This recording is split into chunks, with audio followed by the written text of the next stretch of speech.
Hello, friends and neighbors. Happy Sunday. Today we're going to finally do a sample Sunday like I used to do. And why? Well, because Kirby from Calgary sent me these samples a while ago, and I don't know if I've shot many of them. And even just yesterday, he's like, John, have you tasted that Kilkerran that you sent me?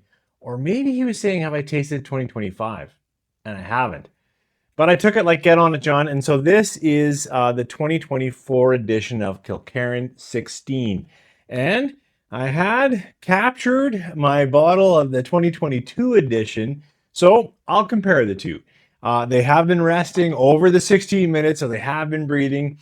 I put this here just so you can see what Kilkerran label looks like. This is not the bottle. This is a sample Sunday. It's the only time I've ever had the 2024 Kilkerran 16. So let's get into it. Pour something if you've got from the Glengyle. Pour a Kilkerran, maybe a 12. There's a little more available. Or the 16. We'll see if we share notes. 3, 4.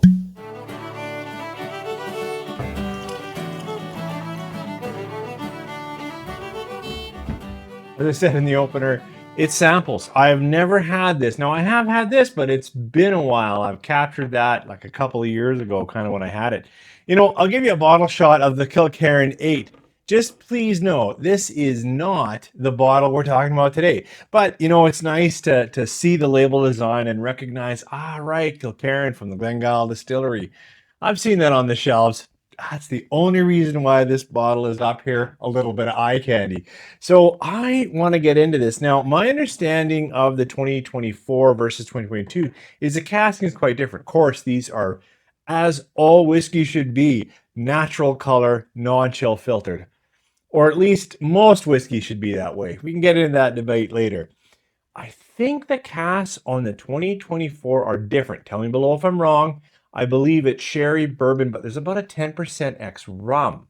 When we get here, we'll notice there's no ex-rum. So that's a big difference already. Even though they're 16 years old, even though the same distillery, 10% out of a rum cask is going to make a difference. Let's try this one. This is the 2024 batch date. Well, anyways, 2024 on the nose. I've got really nice fruits, a bit huskier. So some orchard, but some more almost mango, but not that rich, not quite that tropical, but it's pushing in that direction. Could get a little bit of banana in there. Already, you know what lots of people say, Campbeltown funk or something. And I mean, lots of people, I often say that kind of thing. But for me, it's a little bit of huskiness. It's a little bit of almost dirty nuttiness right now. Yeah, you know, more and more of that seems to say hello. I'm not really getting like rums for me are very sweet. I don't know if I'm sensitive to rums, but I really get sugar, you know, grainy sugar, and maybe that'll come on the palate. Right now, that's not coming on the nose. Yep, there's some sweetness. Yes, there's a variety of fruits, and I gave a little bit more tropical. I shared banana and mango. That's way too tropical for what's really in here. It's probably a sweeter pear, light melon. Yeah, let's go husky with melon instead of mango. That's a way better. All right, let's give this little gem a try. Thank you again, Kirby. This is the 16.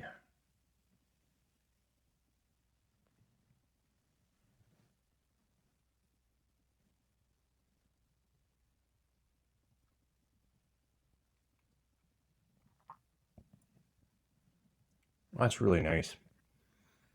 It's so well integrated. It starts almost gentle and then kind of starts to build across the palate. So it rolls into a husky bit of spice, not quite Christmas spice. I know there's sherry in here, like it's pushing into Christmas spices, but not as sweet as that usually is for me. Not all over the cloves and stuff, although there is nutmeg in here for me. It's definitely got a little huskiness. Want to go Brazil nut on that one? Why, I don't know. It's just what I'm thinking right now in the moment. I'm still getting those fruits that I'm going to say are that combination of like a little tropical, kind of almost a melon, and a little sweeter, but ripe. That's where that banana comes from. I'm not getting banana as much in the palate though.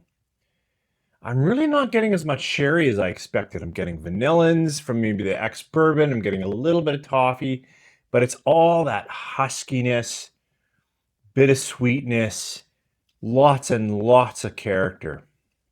That's starting well. I'm interested to see how that is in my palate after I clear it out, try this, clear it out, and come back to it. Okay, palate is cleared as best I can, and now I'm going to try this sample that I put away from the 2022 edition. And here, of course, it's 16. Of course, it's natural non-chill.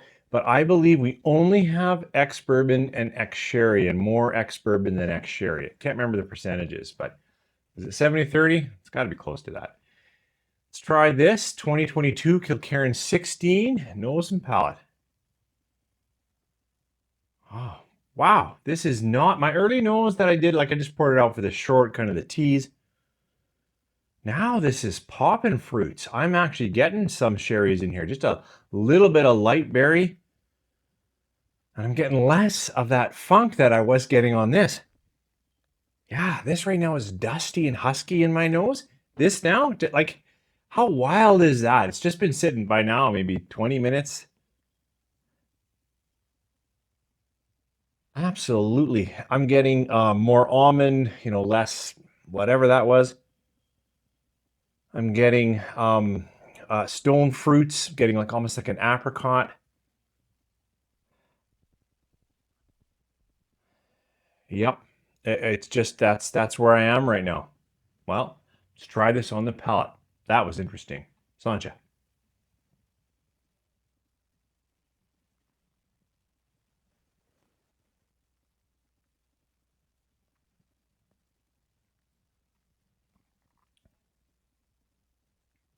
That was cleaner across the palate.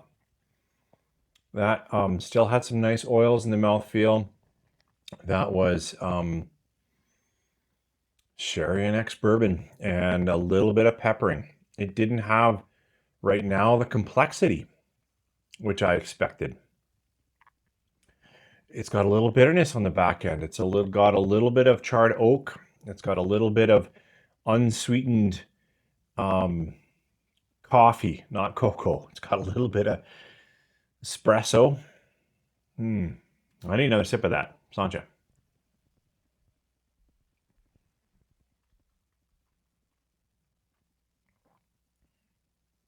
I'm feeling like I'm throwing darts at a wall here. But I just have to share right now in the moment. I didn't take notes ahead of time because I've never had the 2024 edition. I just poured it and started drinking with you guys. This is much punchier. It's got lots of pepper now. It's got lots of heat. It's got a vibrancy. It's got still not a lot of like distinct flavoring I can go. I'm getting that little bit sweeter fruit. So I'm pegging on apricot, like a stone fruit. Again, maybe a little bit of sweet pear. It would share that with this one. I'm not getting no bananas on this. It's clearer and cleaner across the palate. It's punchier. It's when I get sweet nuts, it's in that almond or lighter oaks, sweeter oaks. That is quite a bit different. Let's see when I return. All right, it has been a ride down here in the Nook. Can't thank you enough, Kirby, for sending me a sample so I can chew on and think about it. With samples, though, it's the impression in the moment. It's never the notes. And it would be amazing how different this would be in the next day. So no problem if we're getting nothing the same. No problem if it's like John's, like what are you even getting? And always good to share your thoughts down below. I love comments here. It's just the best. This is back on the 2024 that's got a little bit of that rum cask, at least I think. Yeah, still more, I was going to say furry oak. I don't even know what that is for a tasty note, but I'm trying to describe something that's this rough spot that's kind of oaky, kind of nutty, kind of melony. It's got something going on. Let's try it on the palate. Slancha.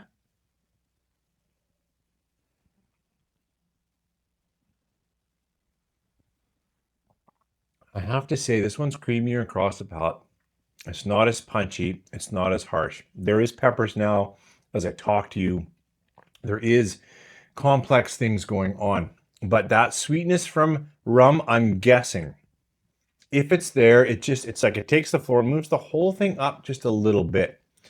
So I didn't play down into as much of the bitterness here. Now I can get a little bit of that now far end, a little bit of that edge of burnt oak or edge of unsweetened coffee, but it is not as pronounced in this. I'm not getting granular sugar notes. I'm not getting confectionery. I'm not getting candy floss that I sometimes get from rum, which is good. It means they've done an okay job or a good job, not pounding something with rum. Sometimes rum finishes just don't agree with me. I think it's a personal thing. Right now, this feels more balanced, integrated, layered, and good across the palate. I'm not sure it's my favorite. I kind of like the punchy on this. I kind of like the spicy and the kick. And I do like a little bit of the fruiting in here. I don't know if there's more sherry. Boy, I should have done some research first. But I do like the fruits of this one. It's a toss-up. Nothing wrong with batch 2024. 2025, I haven't had. So, and there's nothing left of this. There's a little bit left of this. If I can find the 2025, maybe I'll bring that home. Share your thoughts below. Hey, tell me what you think of this side cut. I sometimes go here when I'm just chewing on it and using it just because it's got to be boring to watch just my front on the entire time. But it does feel a bit abrasive for me. So why don't you tell me down below if you think that's a decent idea. Anyways, thanks for being here, you guys. Appreciate all you guys who subscribe. Have a great week coming up. Take care.